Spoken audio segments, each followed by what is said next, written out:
So my first full-time paying job was as a mailman. In the late May of 1967, I came into Pittsburgh to take the civil service test, passed it, made an application for a temp at the post office in Ambridge, was interviewed by the postmaster, Mr. Edward L. Rickey, and I got the job. And over the course of the next several months before I entered here at St. Paul Seminary, I learned what it meant to be a mailman. Clearly, coming to work very early, sorting the mail, putting them in bundles, putting them in the pouch, and whatever assignment I was given, either on a walking tour of Ambridge that day or in the mail truck, I came to know what it means to be a mailman. And I've got to say that people, by and large, are very friendly. I can't say the same thing for the dogs. But I got to say that over the course of that summer, I had developed a beautiful friendship with Mr. Rickey, who was not only my boss, but was was in fact the head of the post office in Ambridge. And 8 years later, I came to cash in, if you will, to use the word, on that friendship. In the beginning of May of 1975, my classmates and I were ordained as priests. And unlike the practice today, we did not get our first assignments on the day that we were ordained. And as a matter of fact, we didn't know when we were going to get the assignments, except that we would receive them in the mail.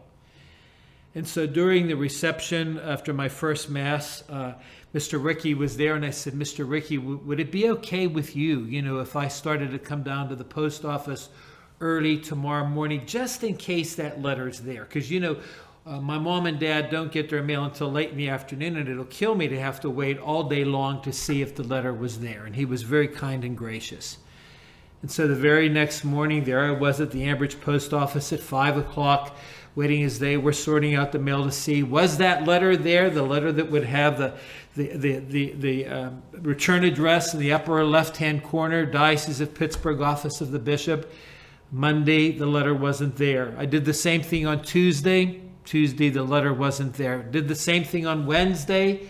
Wednesday, the letter wasn't there. The next day was Ascension Thursday, and the letter was there.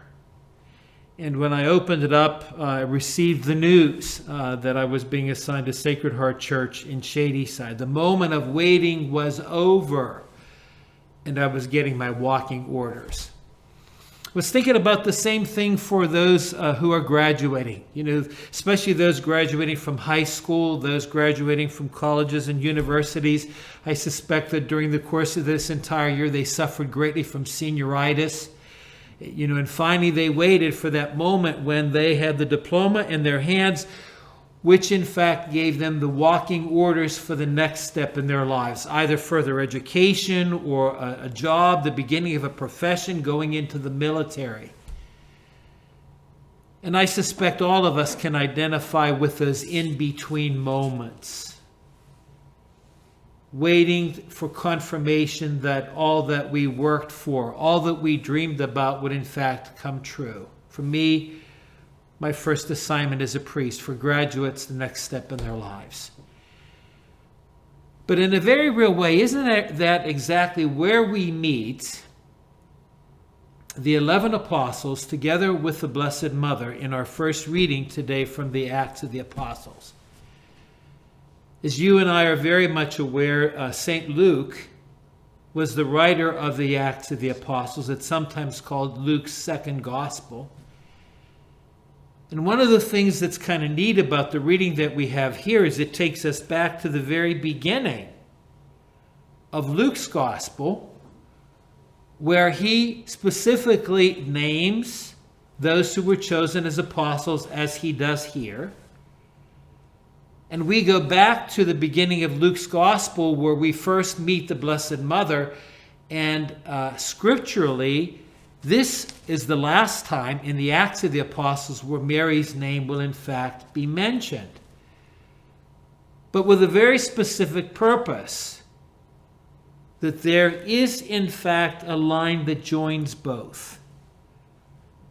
When Mary was chosen to be the mother of Jesus, where the apostles were chosen to be the followers of Jesus, And now they're moving on to the next steps. They're following the example of Jesus and his instruction to go into that upper room after he ascended into heaven, to go into that upper room and to pray until they will in fact be baptized by the power of the Holy Spirit.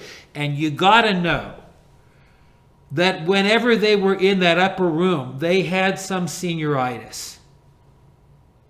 They had that same anxiousness that I did about getting the letter, because they already knew the task that they were being given.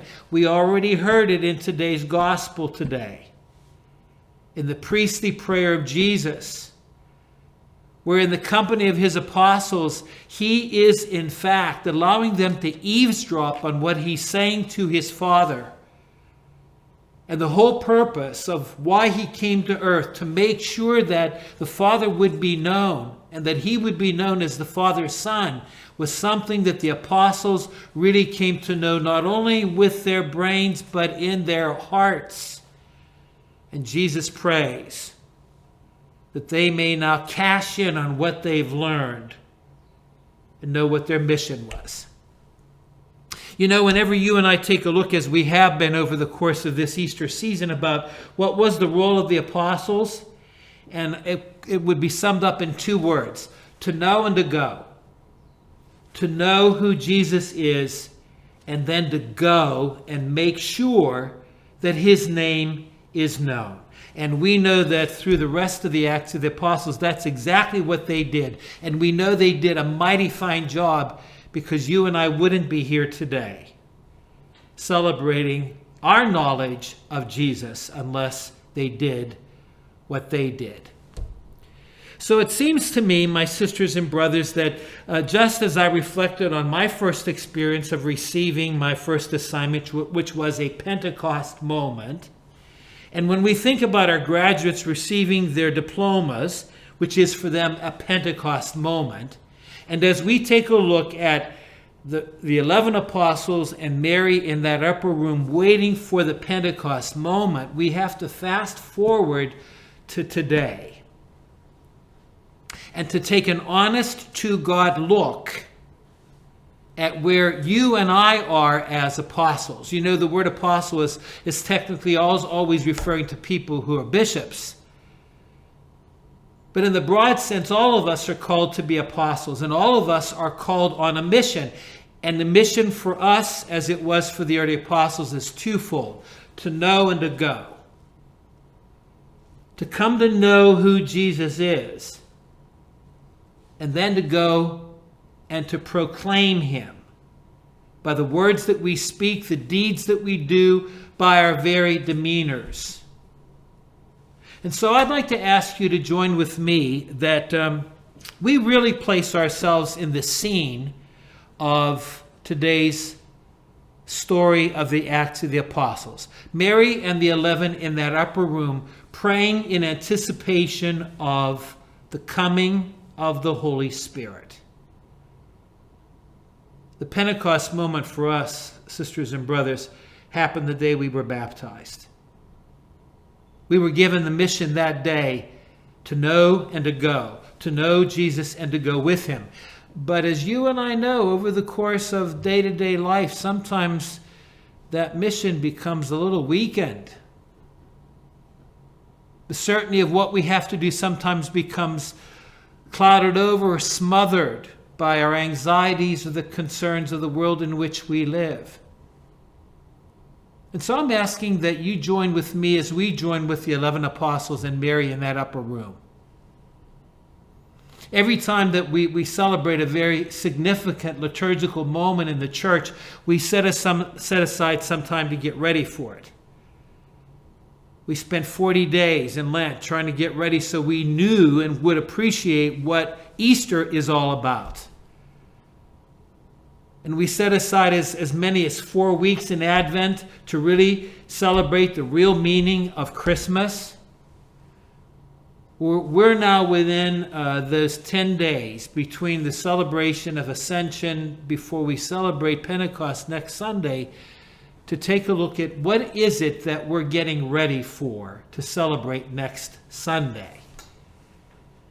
And I'd like to suggest that our demeanor needs to be like the apostles and Mary in our first reading today.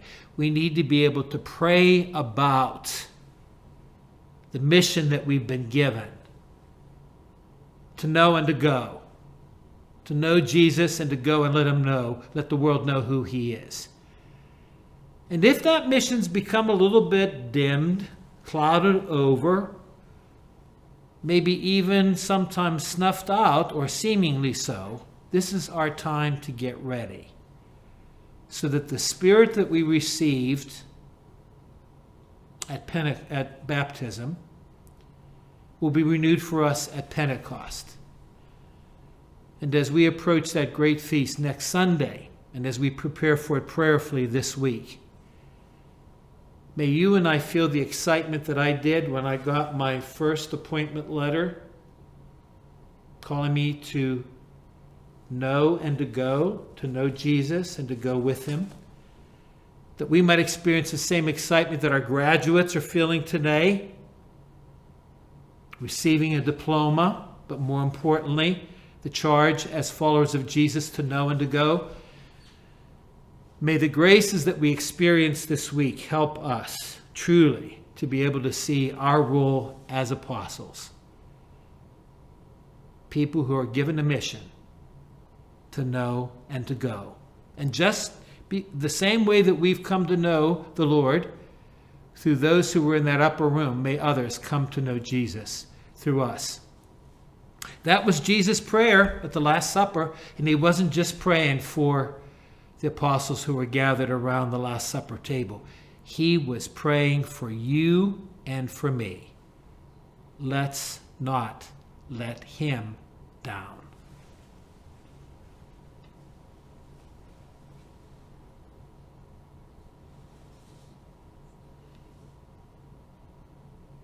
And so now, and in